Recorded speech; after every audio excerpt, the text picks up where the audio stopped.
Hello everyone, Dungeon Frog here, and today I want to show you my Blade Flurry build. And I'm playing this build for, to be honest, a couple of weeks, and I really enjoy it. It's a really fun playing style because, it's even if it does not look like it, it's pretty tanky. So we are pretty much block capped on spell and attack capped with the lucky dodge node because we are a Gladiator. So we actually block pretty much all the time everything. So it's actually pretty tanky. And we're also having pretty decent life leech. We got some bleed pops. And we are also alignment immune thanks to our shield. And as you can see, I actually recording this while playing, and we don't really have to care a lot about what's happening on those streams. I mean, yeah, probably should press my flask so I'm a bit faster. We're doing decent damage running some random maps. I'm on level 91, and yeah, so far there are not many problems, and I think you would also enjoy this pack. And in my configuration, it's pretty cheap. The only thing which is kinda expensive, it's only kinda expensive, is the main hand weapon, and this one is Varustra. I actually don't know how it's spoken, but it's like a nice one-handed sword, which yeah, counts as all weapon types, which makes use of like the ability which the Gladiator gets to buff all damage types, and also the near of the duelist are a lot of weapon clusters. And yeah, you saw some gameplay.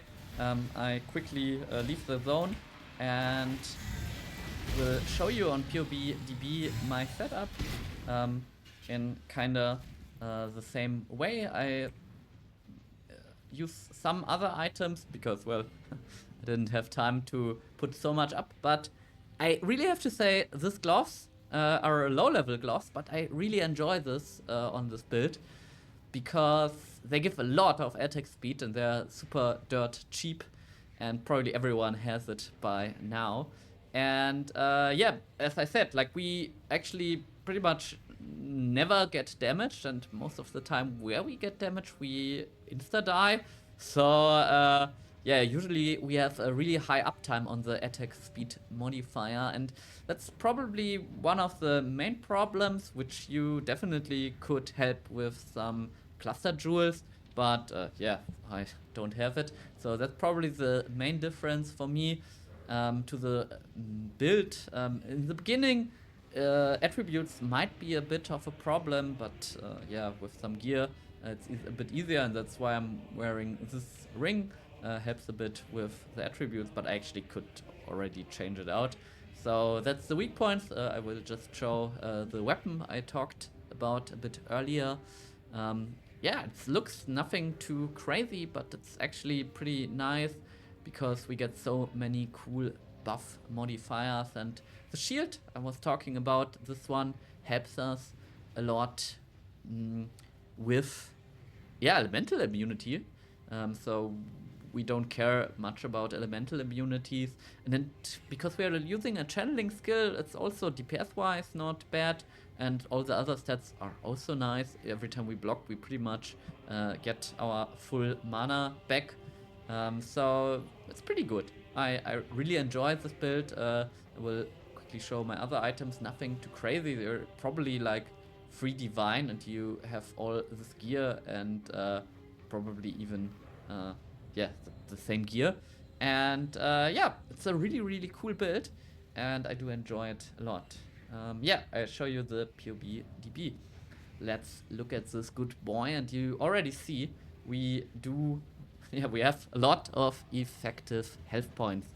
That's probably the strength of this build, and the damage kinda looks now a bit like low, even if it's like the standard configuration against like a standard boss like Cyrus or so the damage is not high, but we actually have a lot of modifiers which we can take, but I will talk about that a bit later. I just want to say like how I did level it. So actually we can go here, so we have some movement speed, and we get the leech nodes pretty early, and we get the onslaught nodes pretty early. With that combination, we are a pretty fast leveler. I was really happy with the leveling speed, because like if you have some gear, you get a lot of movement speed, and yeah, good sustain. You don't have to care too much about flask. You have those two new nodes here to help with in strength and dexterity you get from the other nodes. So you pretty much can wear most of the gear you want. And yeah, you might wait a bit on the weapon clusters. I skill them last. I mean, sure, if you level with the sword, go for the sword nodes. If you level with the axe, go for the axe nodes. But yeah, you pretty much can level everything else and then get those damage nodes. The damage in the campaign will be fine if you have gear. If you don't have gear, it will be a bit slower, but I think it's not a bad starter. It's maybe a bit worse in hardcore, because you get sometimes one-shotted, but even there, if you play a bit more defense, I think you're pretty fine. And I just talked about the points which we can increase, and I did not really talk about the attack rate.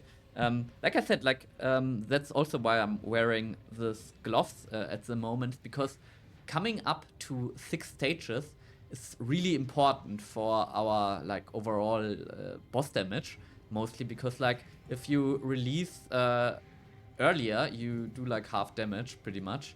So it's really important to get fast to those 6 stacks to like reliably kill bosses.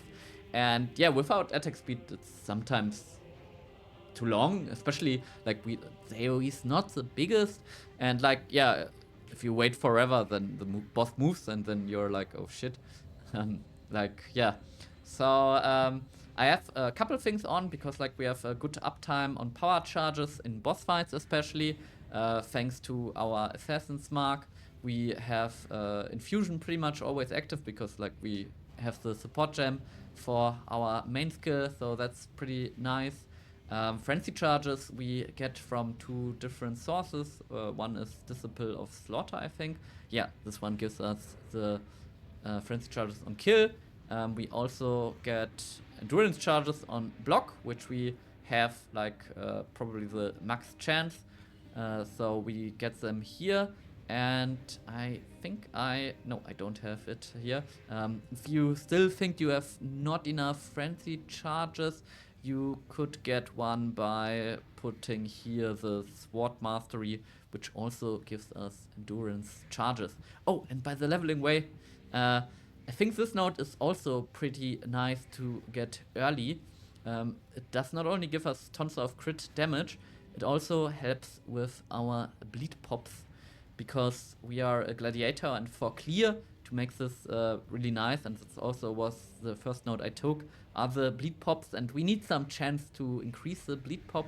I did level with the bleed support gem to have a higher bleed chance. In the later games, especially if you have enough strength, you can replace some of your strength nodes with bleeding nodes, so that you have a pretty high uptime on bleeding enemies.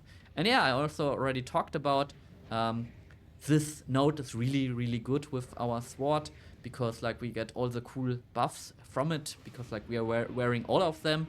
And yeah, this is really a good node, because it gives us so many things. But also, I mean, it's a really cool node, but it's probably the last node you want to take, because getting this defenses setup up is really good. Here we can wear, of course, now our shield, even if it does not have such a high block chance. It helps us a lot here. And this helps us in combination with one of the big notables, I think it's this one. This one gives us tons of effective hit pool. And that's probably the only moment where we likely could die, because if we did not have blocked recently, our effective HP does drop by quite a bit. So that's probably the point where we are most vulnerable.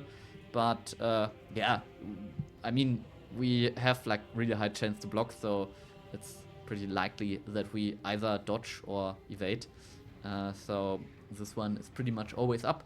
But if we kill something, we pretty much always get onslaught. We have here like 20% chance to gain onslaught.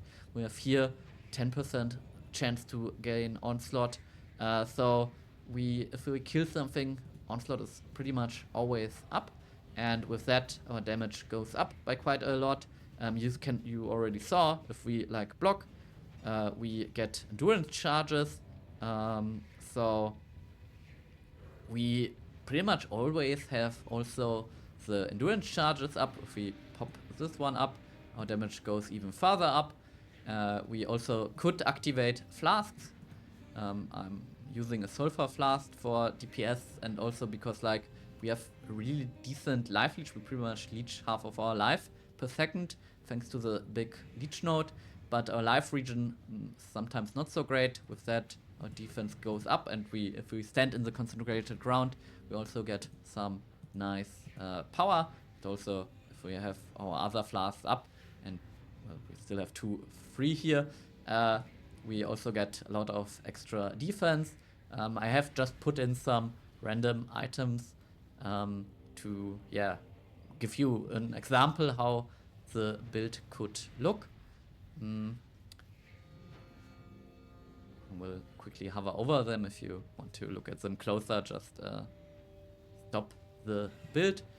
So we have a lot of options, and we get rage. Actually, I only have 10 put in, mainly through this node, but we also get later some extra rage with this. So actually, I think like we have usually more than 10 rage, so damage goes up if we go to the cap again a lot.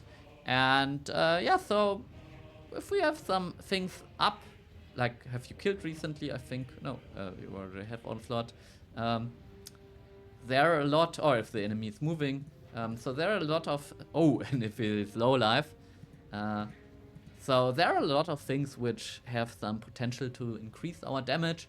And we have really nice defenses. It's a fun spec. It doesn't have the biggest AoE of all time. Just will showcase just the skills. You have some options how you actually want to build this. Like I said, pulverize is like nice for clear, but you can see there are some nodes which help us more damage-wise. Also.